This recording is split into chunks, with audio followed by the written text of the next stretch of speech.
I pledge allegiance to the flag of the United States of America and to the republic for which it stands, one nation, under God, indivisible, with liberty and justice for all.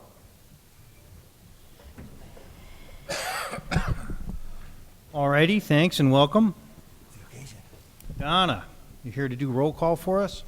Tracos, Here. Capadona, Here. Galogly, Here. Smith, Here. Deskin, Here. Vandermeer, Here. Freda, Here. Bartleson. Here. All present. All righty. Well, before we get started, I'll actually jump a little out of order before we do liaison reports. I wanted to introduce Maria Stone. Maria, you know, come up to the podium. She is from an organization called Paint It Illinois Blue, and she asked if she could speak a little bit about her organization and about an upcoming event. So, welcome. Hi, good evening. Thank you, Mayor Straight and council members for having me here tonight. My name is Maria Stone. I'm a volunteer for the Illinois Auxiliary of Wives Behind the Badge and the proud police wife of Officer Stone of the Oak Lawn and Lockport Park District Police Departments. This year, National Thank a Police Officer Day will be recognized on Saturday, September 19th. In an effort to bring much-needed appreciation to the men and women of law enforcement, the Illinois Auxiliary of Wives Behind the Badge is sponsoring Paint Illinois Blue across the state. Wives Behind the Badge is a national nonprofit organization dedicated to supporting law enforcement officers, their spouses, and children.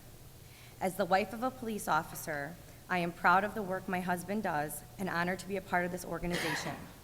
We have 40 volunteers across the state, and we are committed to ensuring officers throughout Illinois feel appreciated.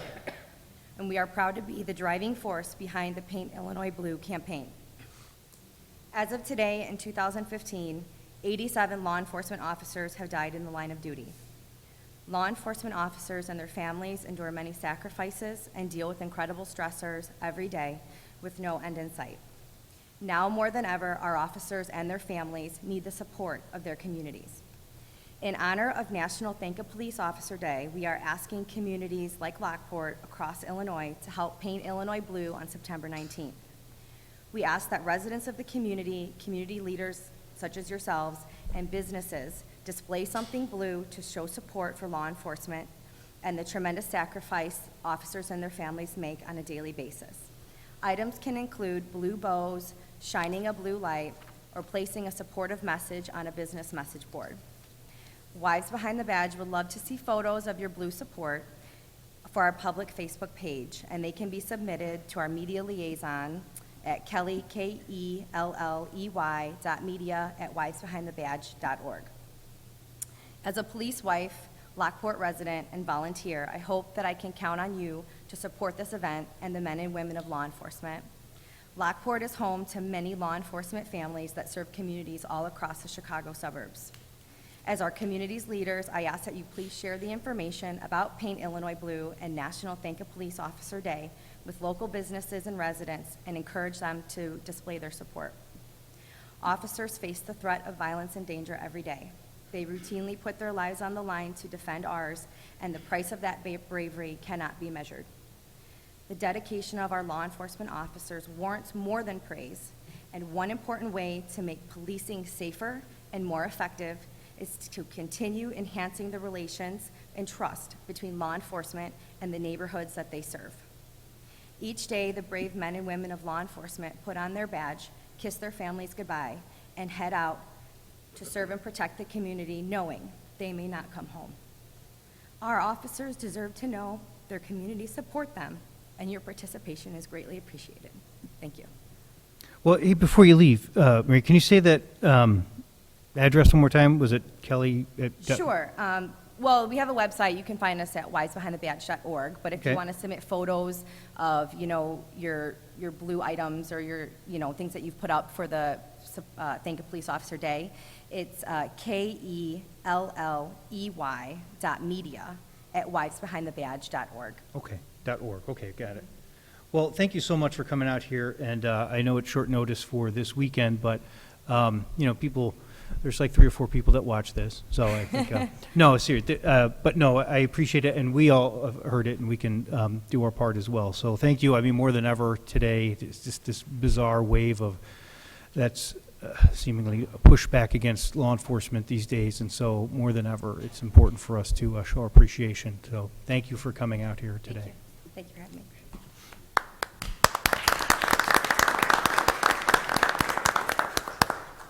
All right, we'll do our liaison reports. Anybody have anything?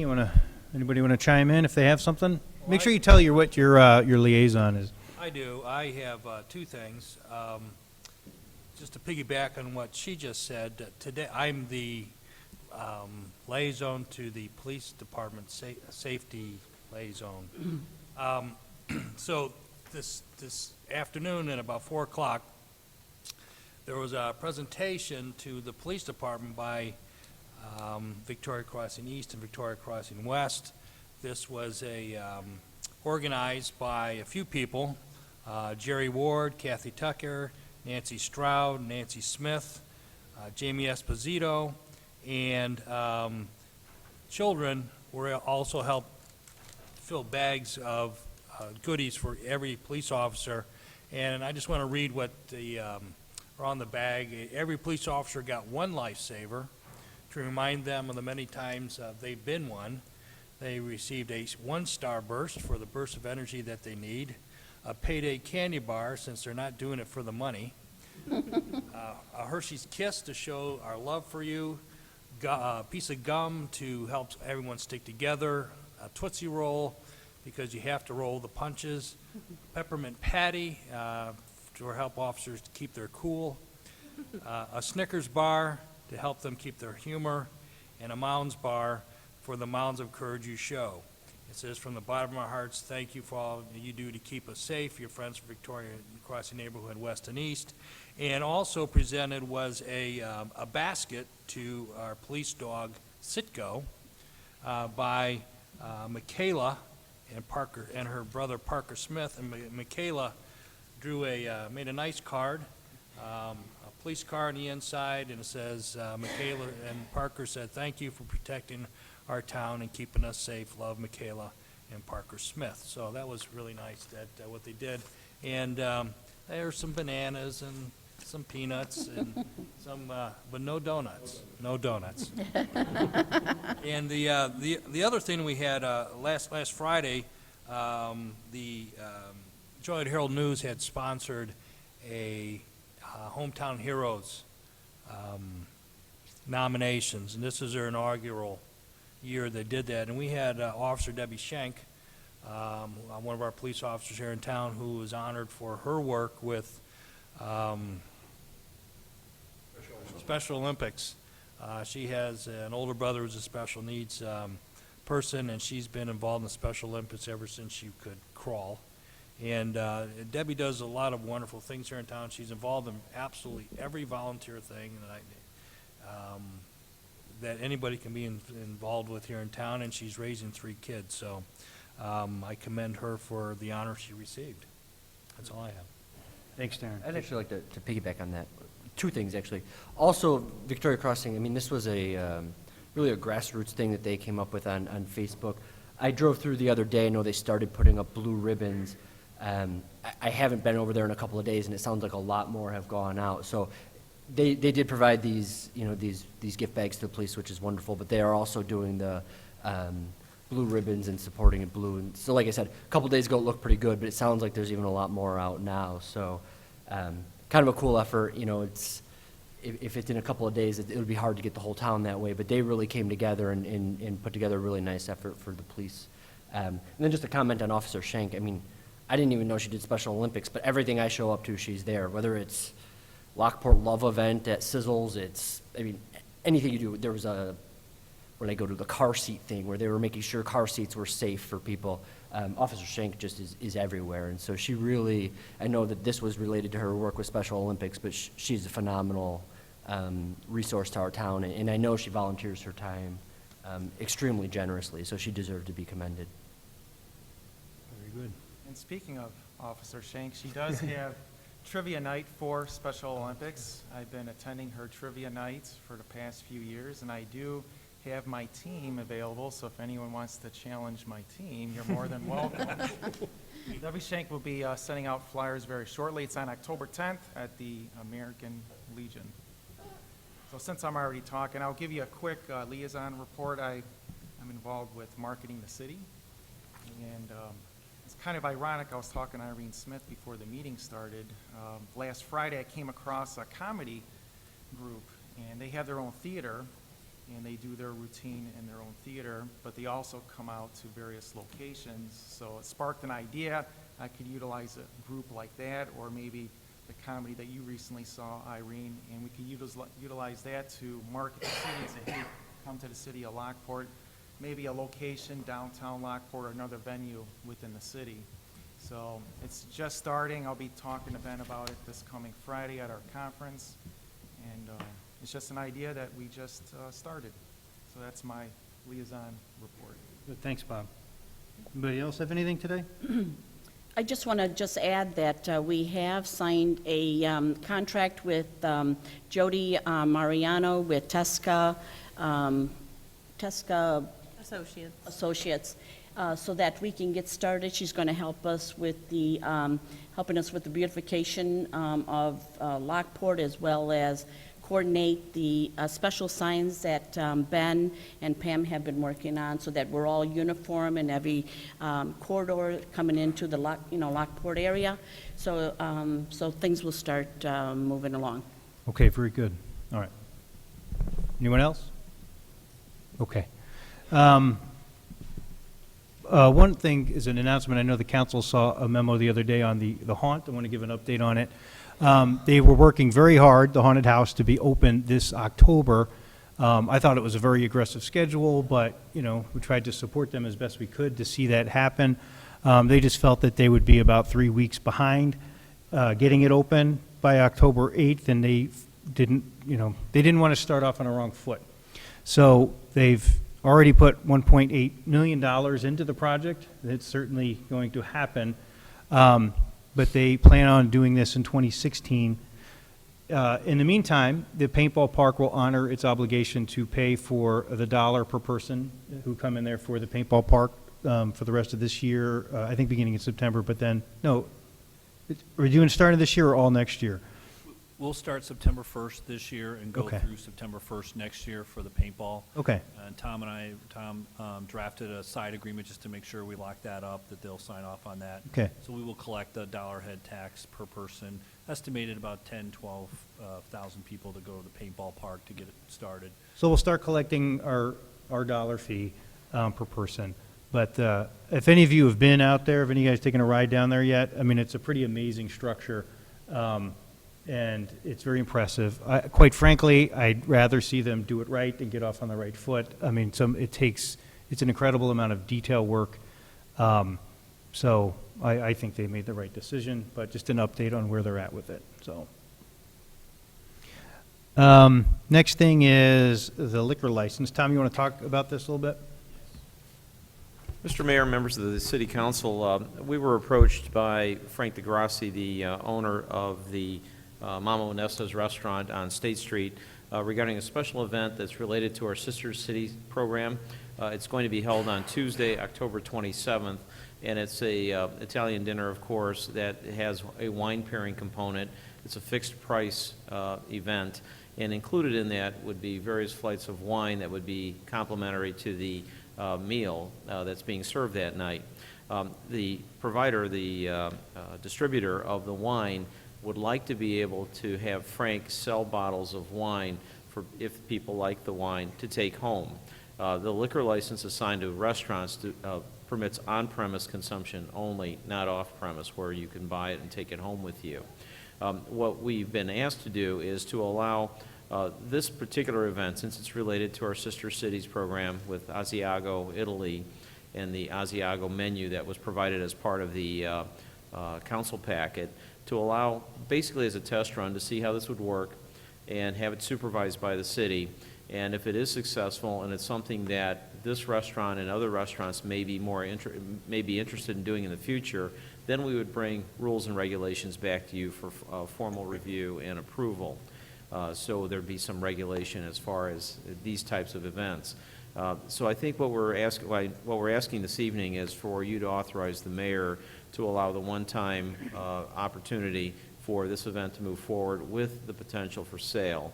The distributor cannot sell directly to the customers of the restaurant under Illinois law. They're only allowed to distribute on a wholesale basis. So the distributor cannot sell that night. It can only be the local liquor licensee, which would be Mamo Nestas. So we wanted to bring that to you this evening, ask you if your feedback on it, see if you'd be supportive of it. And if you are, I would draft something for the mayor to sign and provide to the liquor licensee, Mamo Nestas, explaining what the limits are for this one particular event. And then any future events would be subject to city council approval of specific rules and regulations. I like the idea. When we were in Lockport, New York last year in July, that's exactly what we did. We bought wine from Lockport, New York, and also even tomato sauce from their local Italian restaurant. You know, it's right there in Lockport, New York. So it's a great idea. It's a step in the right direction to market the city. Anybody else have any thoughts or concerns about it? Otherwise, it's something we could put on a consent agenda? I think it sounds like a cool idea. Okay, very good. Let's see. I'll move on to, my eyes are getting so bad, they don't work with or without anymore, so. Pam, what do you got going on tonight? Yes, thank you, Mayor. Tonight, I'm presenting before you the parking lot maintenance text amendment to the zoning ordinance. If you recall, back in mid-August, the council reviewed and adopted a landscape maintenance and sign removal and sign maintenance text amendment. This is an initiative for part of our code compliance and allowing and providing Tom Fulton, our code enforcement officer, with the necessary ordinance codes to be able to enforce certain issues that we viewed when we went out on our tour of the commercial areas. This amendment was following the other two because it was the zoning ordinance and we needed to have a public hearing before the Plan Commission, which we did on September 8th. The language that's being included is new language. Our code had never had any language with respect to addressing parking lots. It was implied based upon, the standards that were there. But this, again, it'll give Tom Fulton more teeth that are needed to get the shopping center owners and business owners to upkeep and maintain the look and appearance of their parking lots in a positive way. The language, if you guys have any questions about it, I don't want to necessarily read it, but if you have any questions, it's structured the same way as the other two text amendments were, with a 20-day notice, or 20 days for a person who's notified by the city to respond with a program on how to correct the violation or the issue that's been identified. When it was presented to the Plan Commission, Alderwoman Bartleson was in attendance, and she did stand up to just kind of reiterate what staff had said about the code compliance and the ability to have the ordinance in place that helps us make sure that people are keeping their properties the way that they should, and also reiterating the fact that at any time a retailer or restaurateur or developer could be driving through our community, and that first impressions are very important to have someone continue with wanting to pursue Lockport as a future location. There were some comments by the commission. They included some questions on the fines and appeal process, which Attorney Thanis responded to. Possible need for guidelines to help better define what is expected. I mean, again, some of this, any code enforcement is always a little subjective. What someone may think is a terrible condition, another person may not. But I think this language that we've crafted is pretty detailed, and if we find with any of the text amendments we've done that they're not strong enough to get accomplished what we're looking to accomplish, we always have the opportunity of amending that language and bringing it back before you. There was also a question about the condition of signs and that it wasn't specifically referenced that, what if they have holes or they're rusty? Again, we'll kind of just take this language through and see how effective it is. And then also just clarification on what it meant by jointly and severally. And basically what that means is that everybody, the owner, the agent that represents the owner, the business owner, they're all responsible in some way collectively to make sure that the property looks the best that it can. Again, staff just responded accordingly. There was no further discussion, and then by a vote of 4-0, they did recommend in favor of the language as it was presented. So this evening, staff is seeking direction from the council to place this on the October 7th agenda for action. All right, thoughts, concerns? I have a question. I agree with the principle in the language seems okay. In kind of the background write-up, it talks about this being related to, I don't remember the exact wording, but essentially commercial areas and property owners. But when I actually read this, it doesn't really distinguish between commercial and residential. So is this like in a section that would make that obvious? Because I would hate somehow if a resident has off-street parking or something to all of a sudden be enforced striping or lighting that was never really intended in here. Yes, it would, as with any of the parking regulations, in a single-family situation, for example, or like a townhome situation, where basically they have driveways and that's their parking areas. This would apply, though, to like an apartment complex. You know, if an apartment complex does not maintain their parking lot in an acceptable manner, it could apply to that, which I think, again, even though those are a residential component, they're commercial in nature in the sense that they're collecting rent, et cetera, et cetera. But yes, it would apply to a multifamily situation, commercial situation, and it would apply to an industrial situation. It could also apply to a church or a school, or anyone who's not, you know, appropriately maintaining their parking area. And I think all those examples are, in my opinion, you know, pretty reasonable. But what about, you know, for example, I know as you drive down Beamy, there's some people who park kind of on their property, but on the side of the road, and I know there's been some changes there, but it's like different levels of paving and marking and probably no lighting, right? Does that apply here, or is it strict, I mean, how do you know that it does or does not apply to an example like that? Because typically in a parking lot situation, I mean, all the components that are addressed are really what we're looking at. So again, in a residential situation, except for a multifamily situation, you typically don't stripe spaces. I mean, you have your driveway, and I know the question came up, I think it was, did you mention it about what happens with people's driveways when they don't maintain their driveways? You know, I mean, I guess that would be direction from the council. I mean, do you want it to apply to that situation? Or, I don't know, perhaps maybe in another section of the property maintenance code that might be addressed.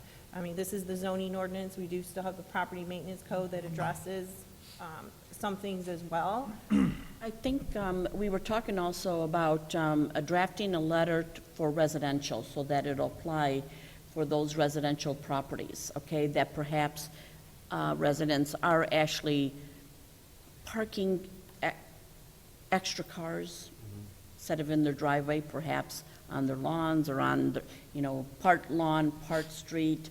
I think something does need to be drafted for that. And that's kind of a piggyback to the commercial, keeping track of what commercials are doing, and then also residential. So I totally agree with that, and I totally agree with everything you're saying. The only thing I don't see is in the language, I would almost like to see it like, this exclude single-family residents, and then maybe write up something different for just to eliminate the ambiguity there. Pam, will some of this language, though, actually apply, or will we be applying some of this language to residential when we do draft that letter for residential?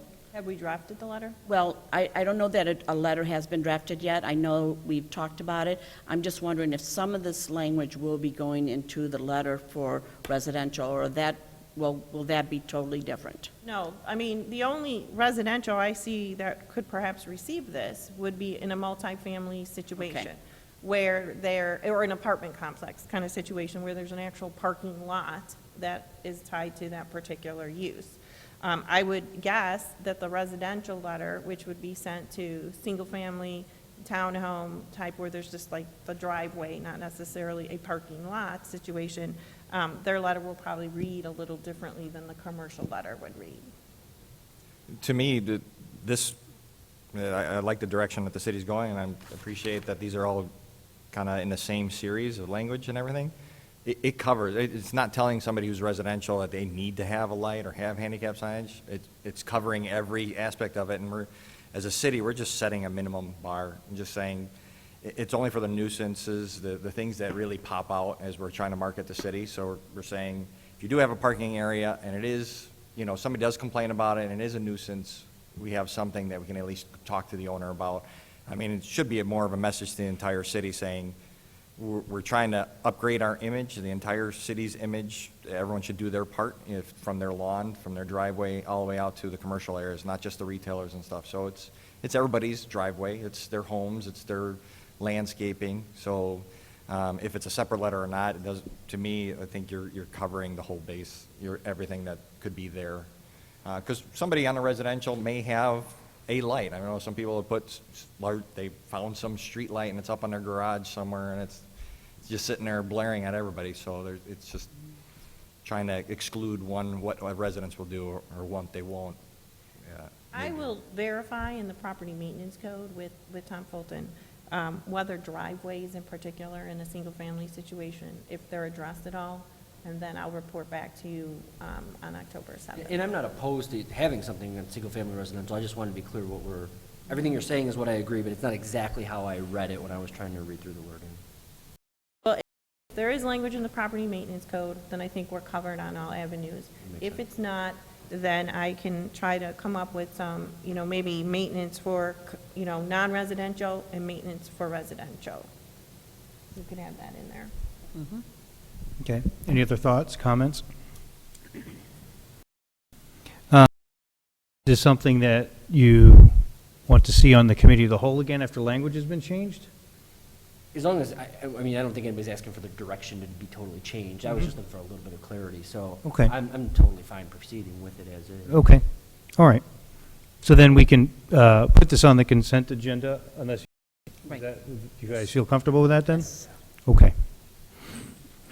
Thank you. All right. Next is Ben? Yes, thank you, Mayor and members of the council. I believe Standing Bear's here. We've got the license agreement for the Midwest Soaring Foundation at the Metro Station. We talked about this at the last committee of the whole meeting. Midwest Soaring Foundation had asked the city of Lockport about the 1,400 square foot space at the Metro train station that we're currently vacant by the Safe Cove Counseling Group. Midwest Soaring is a Native American repatriation organization focusing on special events and heritage education and promotional opportunities for Native American culture. I've included in your packet tonight the license agreement for their use of the train station for 1 year. It would be renewable the following year. Soaring is a non-for-profit 501c3, so there'll be, at this point, no rent charged. Soaring has agreed to do routine maintenance in the building. We would still be responsible for major structural or any other major issues. The additional period of 1 year can be, consented, a year from now, or we can do an auto renewal later at a future meeting. They're asked to be insured, and I don't see any other, issues. We're able to move forward with this unless anyone has anything else they want to add to the document or the agreement at this point. All right. Joseph, welcome. Any questions, concerns? I just think that'd be a great addition to Lockport. Yeah. My comment only to this, Ben, would be that the 1 year would be important to do, don't get me wrong. But going to the second year, I don't know how we want to do that. I mean, it's not that it's a bad thing, it's just that would we eliminate another opportunity for somebody else? Because I just want to understand the program is to give opportunities to organizations or whatever, not just maybe have one all the time. So that was my thought. I don't know if you can comment on that, or The premise of the history of this, even before my time here, was that there was a program that has actually sunsetted at this point. We don't have a formal policy adopting those old programming rules. What we've done is keep the spirit of that initiative alive by offering this opportunity to agencies that come in. We haven't had a lot of people ask us for this opportunity. I think we could see how it goes for a year. If they're successful, if they have the means to pay, we could certainly redo a lease in the future, whether they're paying rent or not. If we have a competing not-for-profit that needs help, or is, looking for some type of rent program, we could certainly consider that. But I think eventually this may end up being, a longer-term lease, depending on their success. I mean, for me personally, extending it out to the 2 years, I think makes it more comfortable for Midwest Soaring. You just start getting settled, and then all of a sudden a year is here. You hate having that cloud over your head. I think Ben's right. It used to be an incubator for business. People who've done business down there, in my time, I've seen at least 4 down there. They never do really come to fruition. They're often just office space anyway. Nobody can really do any serious retail or anything. I just kind of come to the conclusion that something like this, because it benefits that kind of vision of taking that entire canal path and having interesting things all along it, I think just speaks to what we're trying to do for that part of town. I would rather just encourage them to be here for some time. So that's kind of my view on it. Yeah, Yeah. that was how I was trying to propose it, Yeah. was it's not really the incubator program anymore, that this is a not-for-profit that's good for the cultural awareness of not only their Native American culture, but also good for special events and community culture events in No, Lockport. I want to be clear, I'm not against the 2-year offering it to them, don't get me wrong. But if we do the 2-year, fine, but if we're only going to do 1 year and then look at it again, I think we need to say, okay, who else is also applying for this too? That was my point. Okay. So, Yeah, that would all be on the table the next year, unless the council wants to change the document as is. Well, what are your thoughts? Anybody else have any thoughts on this? To me, I'm fine with it, like we said last time, they want to be part of the community.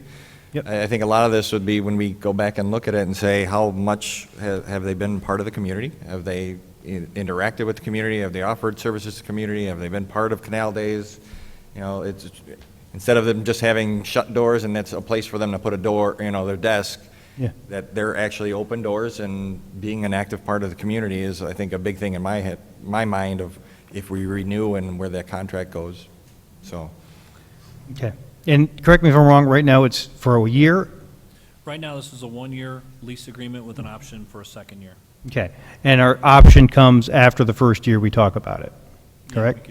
we could bring it back at any time if you wanted to extend it. Otherwise, it just continues on for the second year, or will there have to be a formal declaration?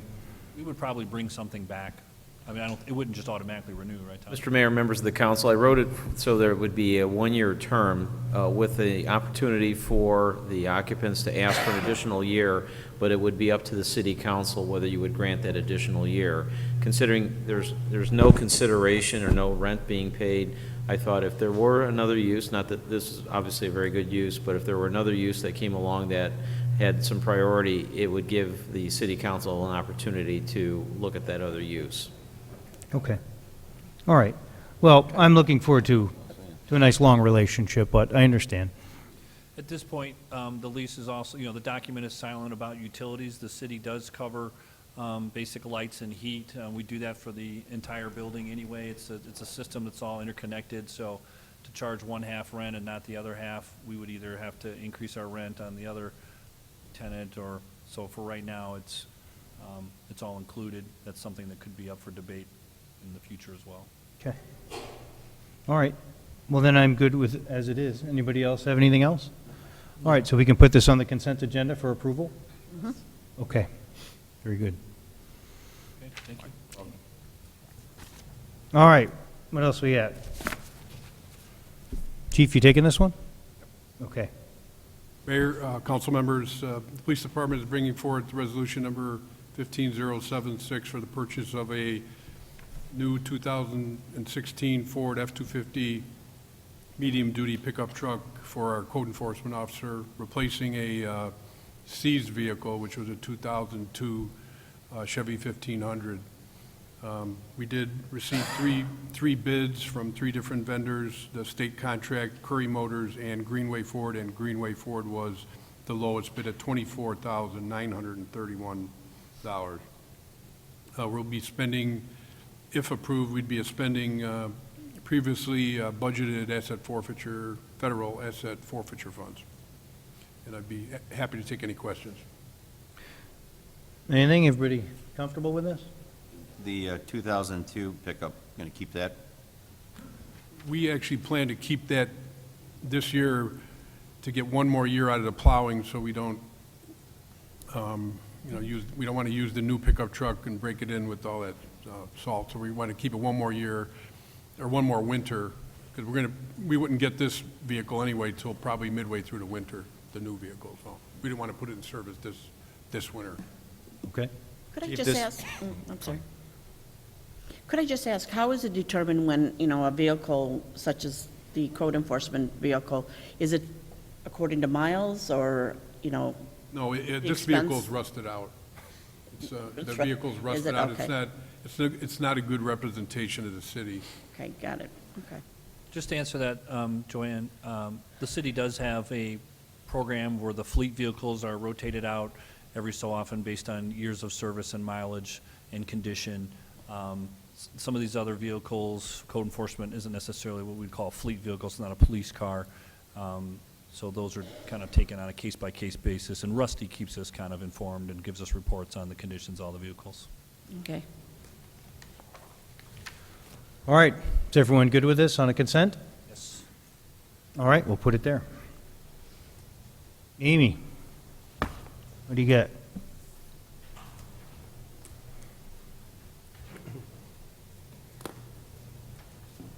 Okay, my first item on the agenda tonight is the 2015 Parkway Tree Replacement Program. The city began budgeting for a Parkway Tree Replacement Program in 2014. Last year, our budget for replacement trees was $10,000. This year, the budget for replacement trees was increased from $10,000 to $50,000, and the city divided the program into two options. The first option is the 2015 tree replacement program, which is 100% cost-free to residents, but right now limited to one tree per residence per program cycle unless there are available funds and we don't get the response that we think we're going to get.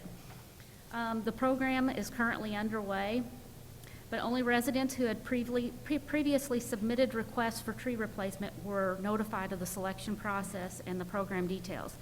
This is because we have a limited budget and the program is on a first-come, first-served basis, and we already had enough requests in the system to fulfill the entire fall program. So we only notified those residents. We also notified residents in the Regency Point subdivision because this was the first subdivision that the ash tree removal was performed in. Basically completely, it almost completely wiped out all of the parkway trees in the subdivision. And the residents were all told that they would be first on the list for replacement trees. The budgeted funding for this portion of the program is $40,000, so the city will be able to replace approximately 100 trees this fall. We also added a 50-50 tree replacement available to residents who do not want to wait for the free program. Residents at this time may contact the Public Works Department to fill out a permit, pick out a parkway tree from an area landscaper, have the tree planted, and submit the invoice to the city for reimbursement. This reimbursement is limited to 50% of the cost of the tree, no labor, up to $175. So that is 50% of a maximum cost of $350 for the tree. The city will be able to reimburse residents for approximately 60 trees with this program. The city sent out a list of approved parkway trees to 3 or 4 area landscaping companies requesting prices for the available species. We only received 2 responses. The proposal from Berry Landscaping is attached to the memo, and it shows the price ranges from $319 to $460, depending on the tree species. The average price per tree is $392. The other proposal received was from Seasons Landscaping, and their proposal was for $425 per tree furnished in place regardless of species. We recommend that the City Council authorize an expenditure of up to $40,000 for replacement of the parkway trees in the 2015 Parkway Tree Replacement Program with Berry Landscaping. All right, questions, concerns, thoughts? I mean, I think a healthy tree canopy is what makes, our city special, So I think replacing all the tragic loss that we've had from the, with the ash trees, I think is very important. Is everybody good with this on a consent agenda then? Amy, the only question I have for you is, just reading this, and didn't see it, but, is it safe to say we need to put something down for the watering program of this? Some people may think, okay, the city planted it, they're gonna water it. That was exactly my question. Perfect. Is that, I mean, should that be in writing for this, or how you want to do it? We are going to hand out tree care brochures when the trees are placed in the parkway for residents to know that they need to maintain the watering and stuff for the trees. I mean, it's a free program, so, Right. you know, in my opinion, they should take care of those. I realize you're gonna hand out a card, but do you think we need to put it in this language here, is what I'm asking? Is that tree maintenance is the responsibility of the Well, resident? I mean, this is just awarding the contract to Barry. Okay. So this is, you know, this resolution doesn't have anything to do with the care of the trees. Okay, that's I fine. mean, the program details were passed in the, you know, by the city council a long time ago.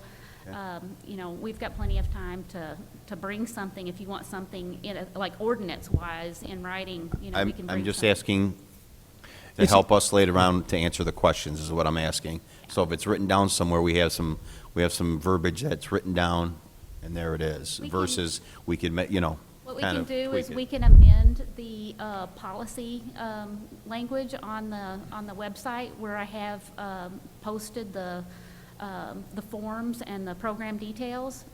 Those can be amended to let the residents know that they would be responsible for the care and upkeep of the trees. And then handing out the tree care door hangers when the trees are planted as well. Okay. Yeah, We'll add that to the market, kind of the marketing and messaging I communication think we need for the to, program. versus Yeah. a handout, the parents didn't get it, it was left at the door. To me, it's not, to me, I think we need a little bit more stronger verbiage and Sure. clarification, that's all. That's my opinion. But Sure. Can you just check on it with the ordinance that was passed some time ago, if it mentions who takes care of the tree? I'm pretty sure it didn't. I just think that it was an ordinance passed that we would have a tree replacement program Okay. and that we would fund it. Well, I think probably to speak to Brian's concern, maybe that's what needs to be amended and just say residents are responsible for the trees. Sure. So maybe look into that for us. Okay, thanks. Real quick, the people that are getting the trees asked for the trees. Yes. Okay. I know I have neighbors that are like, their tree got cut down, they're like, great, leave it down. I'm like, I don't know how that works. Yeah, we, you know, it's first come, first served. So we distributed the forms to all the people that had previously requested. Great. You know, they picked out their tree, they had to fill in the form, they had a deadline, you know, so they all requested them. Great. All right, we'll put it on the consent. Red Zone Robotics. My second item on the agenda is Red Zone Robotics sanitary sewer televising. In 2012, the city of Lockport participated in a pilot program with Red Zone Robotics for televising a portion of our sanitary sewer system. This pilot program only cost the city $8,000, and we got about 3 miles of sanitary sewer televised. This was really a good deal for the city because this is generally way more expensive. Last year, we did an extension from that program. We did 7 miles at a cost of $75,000 last year. So this year, we wanted to expand on that again. We've put together a sewer lining project for this year, or either late this year or early next year, depending on the prices that we get out. It's out to bid right now, so we're not sure exactly when it's going to happen. But we put together a sewer lining project based on the televising results that we got from the 2014 sewer televising project. We wanted to use some of the money that we budgeted for the sanitary sewer repairs this year to televise a little bit more.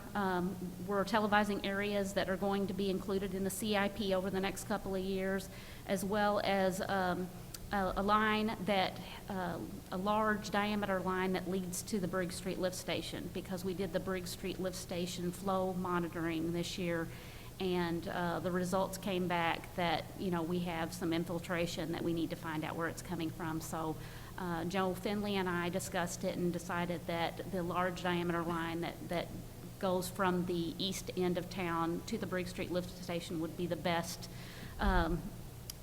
place to start to try to determine where all this infiltration is coming from. We got the proposal for the areas. There's a map included with the memo showing all of the areas that we've included with this. The proposal was for $72,047.20. That was based on an estimated scope of approximately 4.5 miles of mostly larger diameter pipe. So we are recommending that the city authorize an expenditure of up to $75,000. So we have a little cushion in case we want to add a couple of, or it's not exactly what we had estimated, to televise those areas with Red Zone Robotics. All right, thoughts, concerns? As long as we got Mr. Finley here, I would just like if we could maybe explain a little bit about this program. You kind of touched a little bit about it, that when we do televise, that, what we're looking for is cracks in our, because like you said, just for the rest of some of the council members, we treat that water, that's infiltration through them pipes. So when we get a heavy rain or something like that, that's more water that we have to treat. Maybe it's too much that we can treat at once, obviously, that, sometimes we need to curb that. So, again, this program I know is very important to the city as far as knowing our infrastructure and making the necessary repairs, so. Right, and the infiltration is not just adding to the amount of water that we have to treat. When we have a heavy storm and we get lots of infiltration, sometimes it actually causes issues with the residents getting sewer backups in their basements. Right. So, it could help to eliminate a devastating problem for some residents. I think one of the lines that we recently did, Joe, maybe you can touch base, one of them down on the west side at 13th Street. I don't know, that rings a number to me, but that was a bad line. I think we had to redo it, and with the camera show. Yeah. And it's made a tremendous impact on the residents on the west side. Right. Right. So we have been making progress on it. You're never going to get rid of all your iodine. What happens is when you line those sewers, what happens is a lot of times they're doing now, the water's going to go somewhere else. It'll end up in people's service laterals. So you're basically just forcing the water somewhere else. We get out of the main line, it's a great starting point, and we've made great progress over the last 5 years or so, doing a lot more. Right, and I've been told by a resident, too, that really helped a lot down there by doing that, Joe, so, yep. All right, any other questions? No.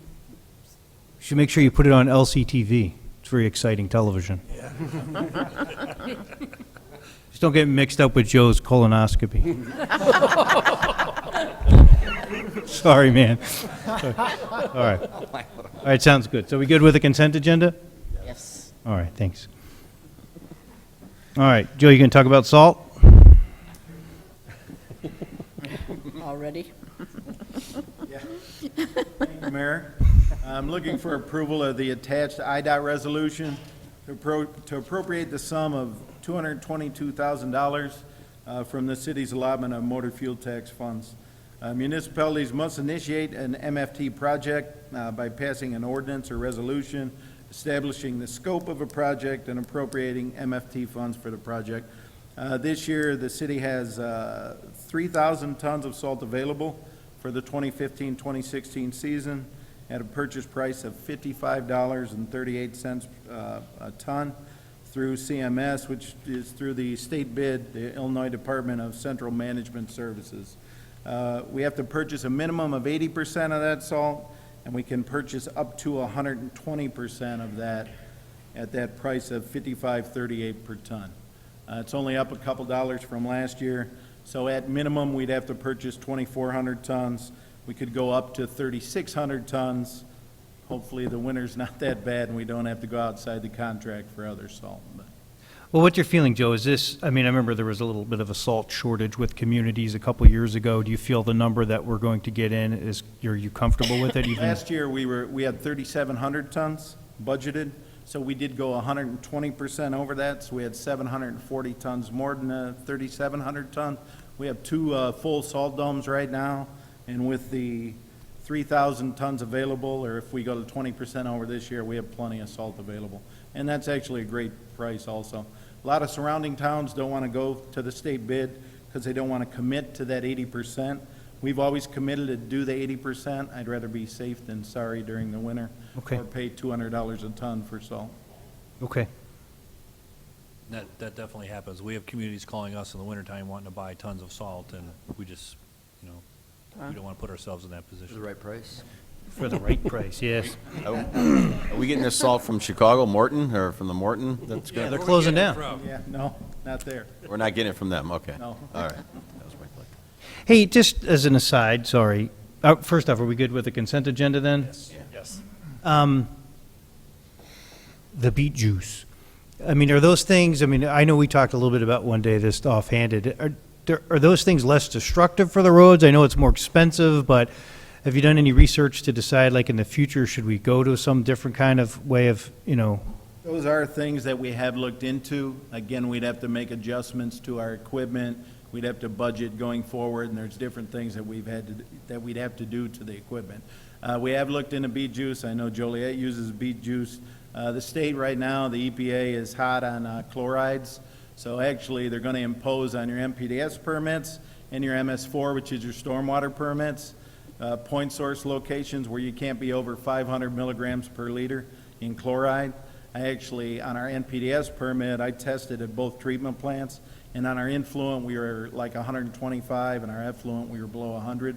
But what you really have to check your chlorides is in the winter when you're salting, because that stuff goes to the storm drains go to the water, so they're trying to limit that, so. So are you saying that because the chlorides are in salt, that could be problematic Well, one yeah, day? they're trying to get towns to cut back on the amount of salt used, to cut down on the chlorides that go into the, up in the Des Plaines River. Okay. Do you know if the beet juice or an alternative like that is less destructive to the road surfaces over time? Well, they're saying that is. I know Joliet uses beet juice right now. We had talked about that. We had looked into it. Ben and I had talked about it, Joe Cronin.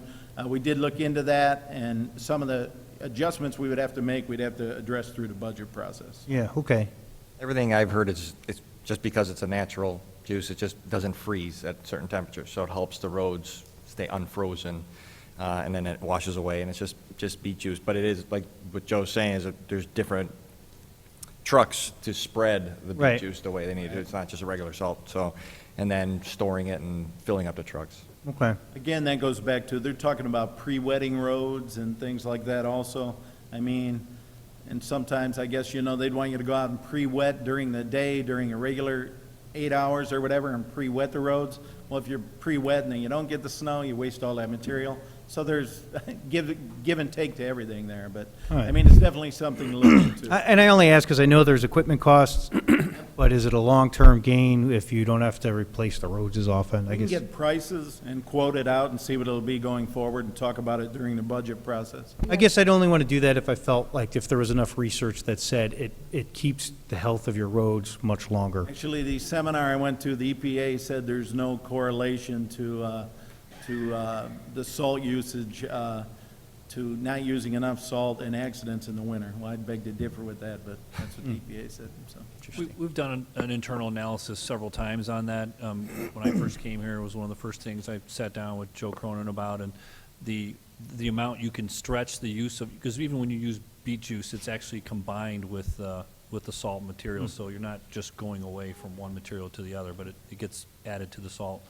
The amount of money that we were going to have to invest to change the equipment really kind of negated what we were going to save in the use of salt. So for now, we've kept it to what we're doing. Use calcium chloride now to activate the Yeah. salt. So calcium chloride activates the salt so it melts quicker when it hits the road. But that's what we use now to activate the salt instead of beet juice. Beet juice would take the place of calcium chloride. You'd still Oh, I be see. using rock salt. I see. right? So that's where you mix it together. Okay. We're still using salt. Okay. But there are a couple communities we can get feedback from, like you said, Joliet, New yeah. New Lenox. I mean, so Sure. you can ask around and see if they like their system or not. I would actually appreciate that information. No problem. Joe Cronin actually mentioned to me that he may submit something in the 2016 budget for the brine maker. For the brine maker, right? Right, so Yeah. I'm still waiting for him. We to have get been those. looking into it the last couple of years, so. Okay. Yep. All right, thanks. All right, any new business out there? Miscellaneous. We have Lockport Love Golf Outing coming up this Friday, the 18th, Broken Arrow Golf Course. Shotgun starts at 9 a.m. Registration arrive at 8:30. There's still a little bit of room available, so come on out, support Lockport Love. They assist needy families within our community, so it's a great cause. And then lastly, I thought World War II Days was another fantastic success this particular year. It's great seeing all the individuals and young families out there enjoying the reenactments and the other displays for World War II, giving up their football games to actually see World War II type of activity. So I thought it was very educational. And I heard a story from one of the Park District employees, and I don't have the gentleman's name, but there was a 90-year-old gentleman. His last wish in life was to fly in one of those bombers in the reenactment. So maybe that'll be a good story for our local papers. Contact the Park District. He did fly. Yeah. And it was on WGN. It was on WGN. Yeah, So I thought that was a great story. I found that very inspiring. So. Yeah, Park District did a great job. Really good. There's a future event coming, Mayor and members of the council. I just want to remind the community about. It's the Oktoberfest at the St. Joseph Parish Oh, yeah. on October 2nd, 3rd, and 4th. We got a nice thank you letter from their chair and just talking about the staff time and the police that are helping out with that. So Yeah, I love St. Joe's Oktoberfest. We always go. It's a blast. I'll be running the bar all weekend, so please stop by. Serve one, drink one. We know how it is. All right. Any open floor comments? Christopher, I have your card up here, but we'll bring that up when we do the, when that's on the agenda. So, but if there's any open floor comments about other subjects, anything? Okay. Have a motion to adjourn the committee of the whole? Make a motion? Second. All right, Ms. Bartleson, Mr. Beretta, all in favor? Aye. All right. Do you guys need a break, or you want to jump right in? Jump right in. Okay. Can we do another roll call for city council, Donna? Petracos? Here. Capadona? Here. Galogly? Here. Smith? Here? Deskin? Here. Vandermeer? Paretta? Here. Bartleson? Here. All right. Can I have a motion for a consent agenda? So moved. Second. All right, was it Paretta and Jason? Or Brian? Brian and Jason? All in favor? Aye. All right, so on the consent agenda, we have approval of the regular city council meeting minutes of September 2nd, the committee of the whole meeting minutes of September 2nd. We have our payroll period ending August 30th. We have approval of bills and some radio communications resolution 15072 for the police department radios. So if we're all good with that, can I have a motion to pass the consent agenda? Make that motion. I'll second. Again, Mr. Smith and Mr. Vandermeer. All in favor? I, except for number 4, where EJ is getting paid, so I abstain on number 4. Okay. Got that, Donna? Yes. All right. So we're going to talk a little bit about Ducree and the letter of support. I'd like to have Christopher step up if you want to speak a little bit. Christopher, just say your name and if you choose, just, where you live. Okay. My name's Chris Morales Sailor. I live on Garfield Street. I actually just opened up the paper this last week and I just saw an article about a pipeline, 3-foot diameter going in, I'm assuming down by Des Plaines River area. Where It would go along the Canadian National Rail line from the tank farm. It would cut through the Heritage Village, through the West Side Park, and then underneath the sanitary shipping canal, and then come up where the big corn tower is on the north side of the bridge. Okay.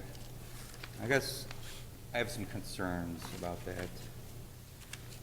Let's see here. What about contaminations, of course? That's the first common sense thing that comes to my head. Mm-hmm. What prevents anything? How do we monitor it? Other than the manufacturer lifespan of the pipe from erosion of liquids going through it. The pipe thinning of the walls and everything else. How do we wait until we see an oil slick coming up underneath the I&M Canal? I'm not trying to be smart here, but I mean. No, it's fair. I want to hear everybody's comments. How do you monitor something like that? Mm-hmm. Who's all involved in this? EPA involved? of the installation of the pipe, overlooking it, to make sure that the pipe is properly put in place, if passed, of course.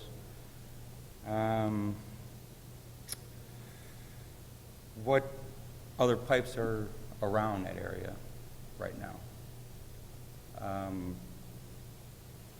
Gas lines, water pipes, any such thing.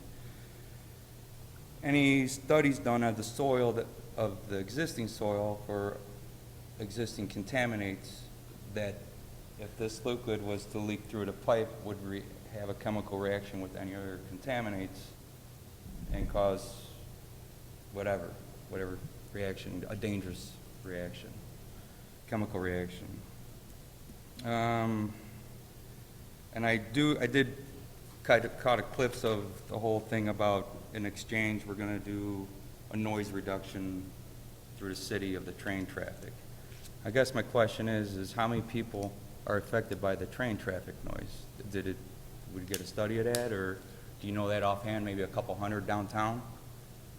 You know, my whole thing of just common sense, anytime a pipe wants to come through a city, how close is it to our water table, our drinking water? And is there a futuristic study done to, if it leaches into the ground, where would it go? Would it go into our water table, or would it go into our neighboring city's water table? And what wildlife, of course, would get affected? If so, if it does, that's going to affect thousands of people. I'd rather have a few hundred, maybe it's a little selfish of me, but I'd rather have just a few hundred deal with noise rather than a few thousand not have drinking water.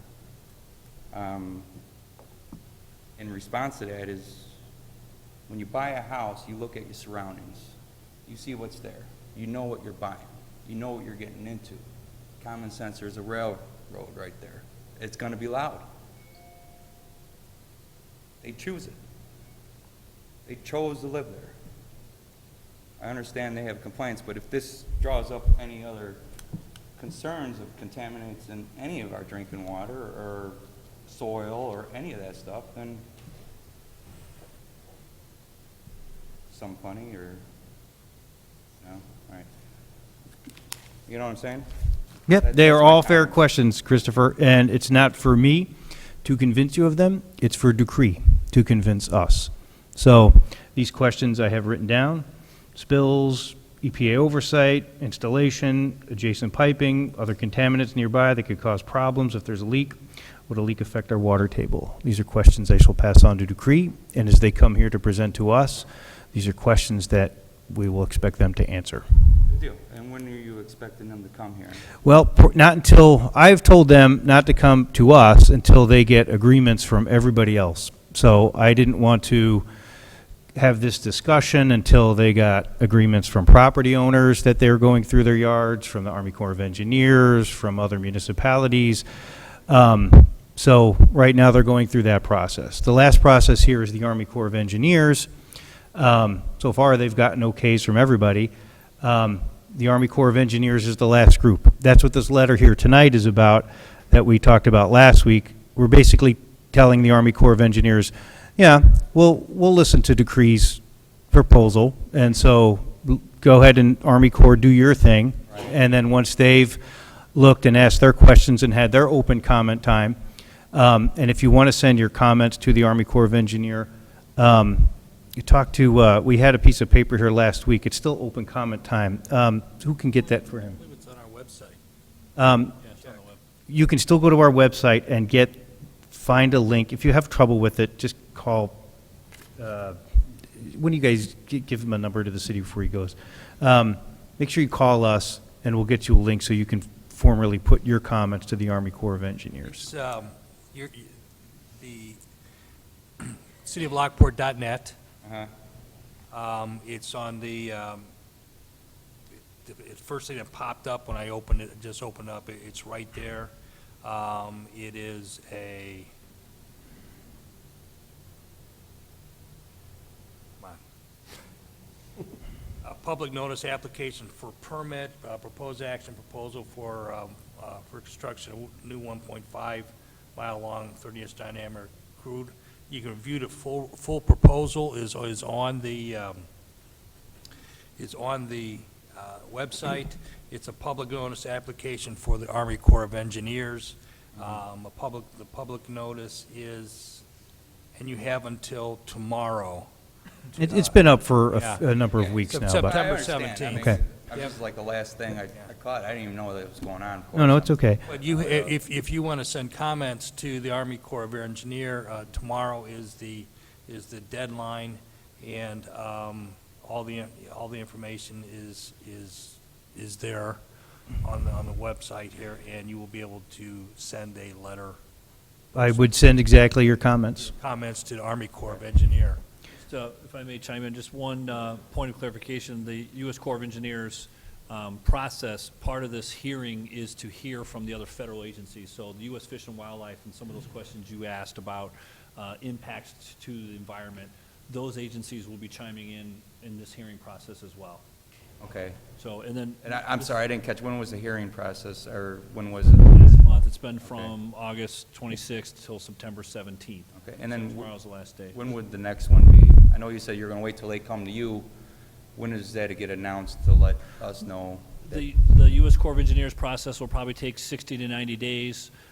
We wouldn't have them, we are still negotiating with them in regards to a pipeline easement, and we would bring that agreement to the city for committee of the whole debate and the community in the future, possibly by the end of the year, maybe not until after the new year. It just depends on the process, because as the mayor mentioned, we wanted them to go through all their other process and procedures before they came to us and for final approval. Right on. Thanks, guys. All right, Christopher, thanks for coming out. Mayor, if I can add one thing, one of Christopher's notes there at the end I thought was very interesting about, we always tell residents to be aware of their surroundings and, new development that's coming in. They bought a house next to something that was zoned industrial or manufacturing, and we say, well, what did you think? You didn't do your homework and everything. That's a very valid point about having a pipeline, if that is if it's hazardous or not, that, how does somebody see that? I know the gas lines, the high-pressure gas lines have the yellow markers and everything like that. But that'd be a very good question for them about this, how does somebody see it when they're driving through a neighborhood? If I can just inject something here.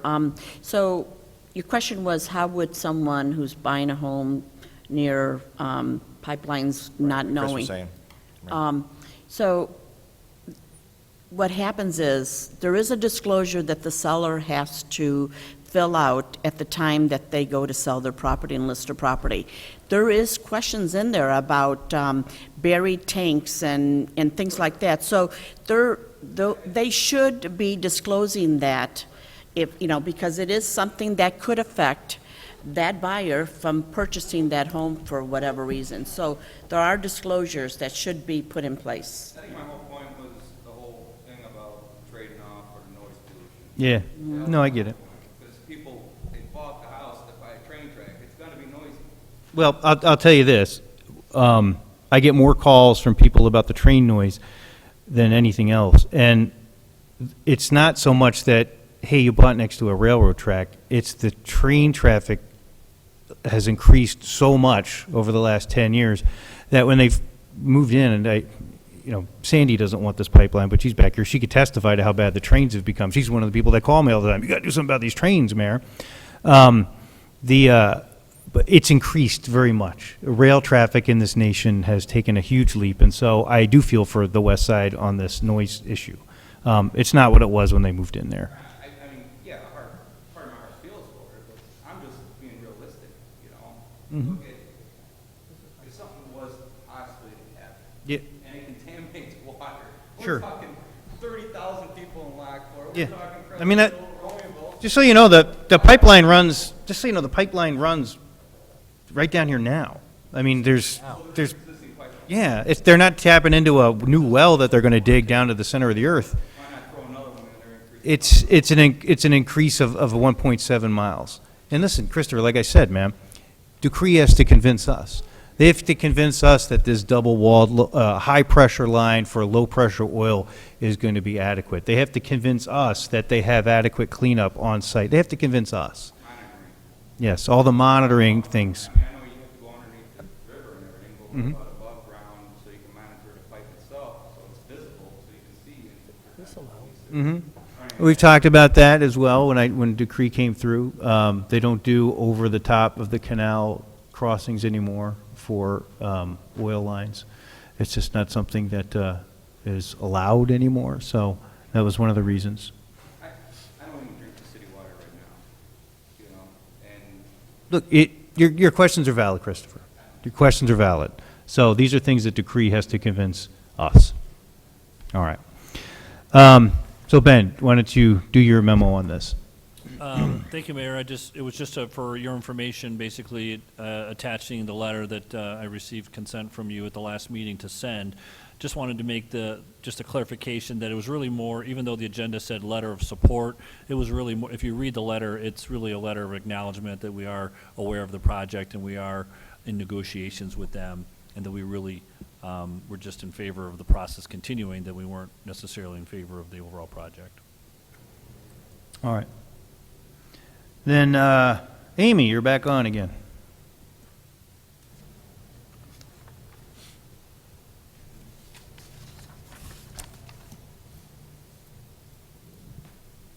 Okay, my item on the agenda tonight is for the STP Bridge, Illinois 7 Frontage Road Bridge Project, recommendation for selection of consultant.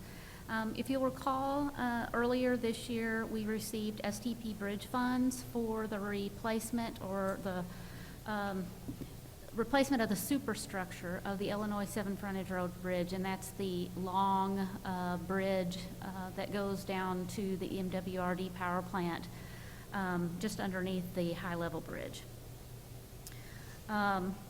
We had reduced the load rating for that bridge last year due to the condition of the bridge. So we applied for STP Bridge funds to repair the bridge deck.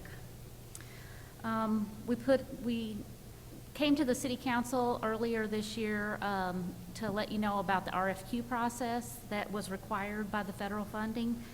And shortly thereafter, we advertised the RFQ process on our city website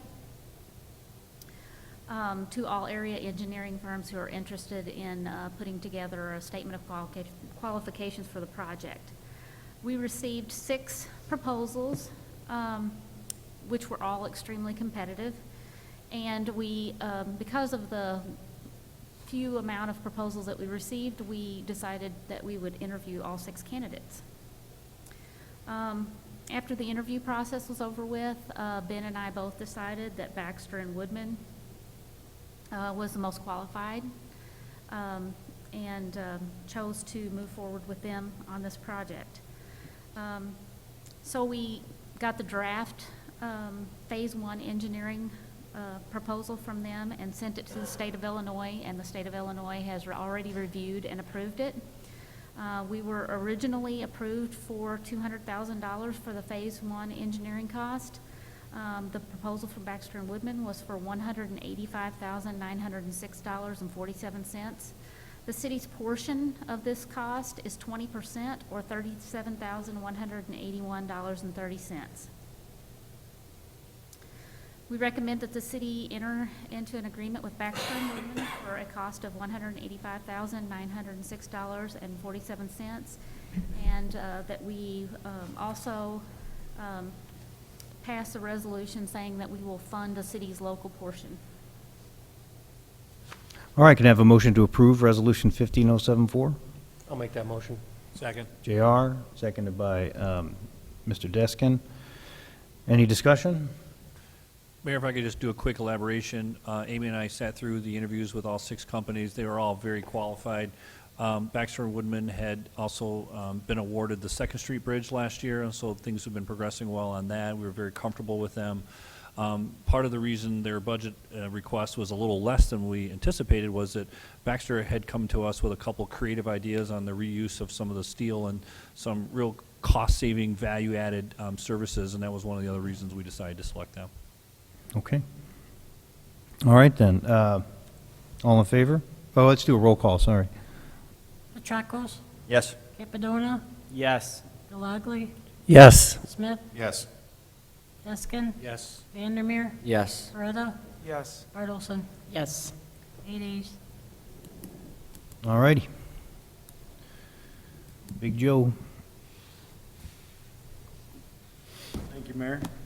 I'm looking for approval of Resolution 15-078, authorizing the city administrator and staff to purchase a 2016 International Cab and Chassis from Rush Truck Centers of Northern Illinois for a total cost of $85,042. It is through the state bid through the Illinois Joint Purchasing Program. That was budgeted under capital outlay for this fiscal year, and staff will budget $75,596 for the equipment needed to complete the purchase in the next fiscal year, as equipment will not be ready until after December 31st. We brought it straight to council. The prices for the state bid didn't come out for the truck until late. That's why we're going straight to council to get the cab and chassis this year, and then we'll get the rest of the equipment in the next fiscal year. It will be a snow plow, part of our snow fleet.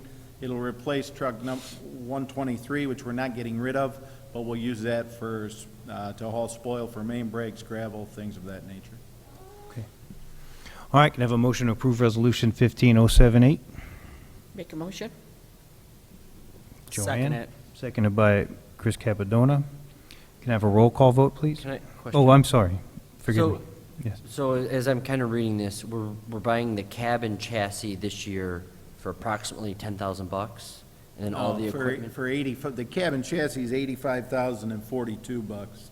And The then- rest of the equipment to complete the truck Gotcha. for a snow plow, a plow, the spreader, all the controls that go with it, that'll be in the next fiscal year, and that's the $75,596. Okay, so our all-in cost is about $150,000. Exactly, $160,000. right about what we were budgeted for. Yeah, okay. Right. And then, so, just, I know you kind of touched on it, but there's always a reason, but we seem to be bringing way too many of these things straight to council instead of through workshops. So why, I know you said there was a little delay in the state bid, I've been bugging Joe all year on getting the prices for it. The prices through the Illinois Joint Purchasing Program, the state bid, they didn't come out with the prices until just recently. So we couldn't get the price through the state bid until recently. and we have to order this in the next couple weeks, is that? I Yeah, mean, is well, to get it by December 31st, those two weeks are kind of important to help us get that $85,000 portion, the cab and chassis, in before the end of this fiscal year. The other reason that, it's open, that it was in the capital, it was budgeted as an item in the capital outlay that we discussed, but Yeah, I know, but I don't know how detailed of a review went into some of those. Sure. This Not is- saying it shouldn't have been, but. Right. This is just so everyone understands, this is one of the very large international trucks that you see, a very large dump truck. One of our, it would be a main backbone to our fleet. So if this were to be put on for discussion or for a vote at the next city council meeting, you're telling me that you're not going to be able to get your price? I'm not telling you, I don't think we could get it by the end of the fiscal year. Hmm. I don't think we could receive the equipment by the end of the fiscal year. All right, so we're able to get the cab and chassis now and order that, but then the next fiscal year, we were able to order everything else to complete the rest of the The truck. rest of the equipment to And complete when the would truck. that come then? So that would come, That equipment. that wouldn't be here for this That winter? equipment, there's no way we could get the rest of the equipment by the end of the fiscal year. So Okay. the plow, the spreader, all the stuff to complete the truck won't be ready till the end of the fiscal year. So we split it just to get the cab and chassis this year under capital outlay and complete the truck in the next fiscal year. Okay, would that be like January or February? We'll bring it right away because we already have the price. Okay. This year, the reason we didn't come till now, all our other capital's been improved, is because through the joint purchasing program, the state bid price was not out until recently. Okay, great. So we'll be able to actually complete the truck with everything we need to actually use it in snow? Yeah, we already this have the winter. price. We already Okay. know what it's gonna be. I just wanted to make sure that we weren't gonna spend $85,000 and have it sit in the garage, because we didn't have everything to complete it, and we couldn't really use it. No. All right, thanks. Well, and I think the larger concern is, that Jason brings up is bringing these things straight to council. Puts us in a precarious position, so we just would ask staff to really minimize this. I feel like it has happened more often than it should. Okay, So let's really try to work on that. sure. Anything else? You know, truthfully, I'm not sure if I understand correctly. Was the concern that we had to make a decision right away? Yeah, I mean, we're basically signing up for $160,000 of expense tonight without it going through workshop. And yes, it was budgeted, but, you know, I was there, but half the people weren't even in the budget process. You know, half the people up here are newly elected since the budget. And these things, they're talked about during budget, but it's not a real full vetting of, you know, tell me what, you know, truck is being replaced, could we keep it? It's not quite as thorough through budget as it would be in a debate when we get a memo through, you know, committee of the whole. So I understand these situations arise sometimes, but they just seem to be happening more and more. It's not Joe's fault, right? It's kind of Again, cumulatively all around. And not to interrupt you, but once the budget's approved, it would be my preference to bring everything to you in February and get it done. Yeah. There's things that limit me from doing that, though. And then, you know, getting it in the fiscal year, I'm the finance guy, right? Budgets are very important.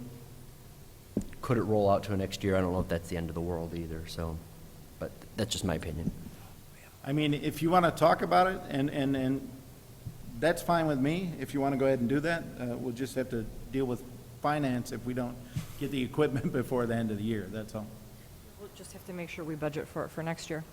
I mean, I've read it, and I don't have a problem with it per se. I mean, I get it. It's not like I don't understand this particular capital need, but it's the procedure that I think is the issue. Yeah, I'm not against this per se, but, yeah. Okay. Well, then let's do a roll call vote. Petracos? Yes. Capadona? Yes. Galogly? Yes. Smith? Yes. Eskin? Yes. Vandermeer? Yes. Paretta? Yes. Bartleson? Yes. 8 ayes. Thank you. All righty. Any open floor comments before we close? All righty then. Can I have a motion to adjourn? I'll make that motion. JR, I'll second it. seconded by Jim. All in favor? Aye. Aye. Want to stay here.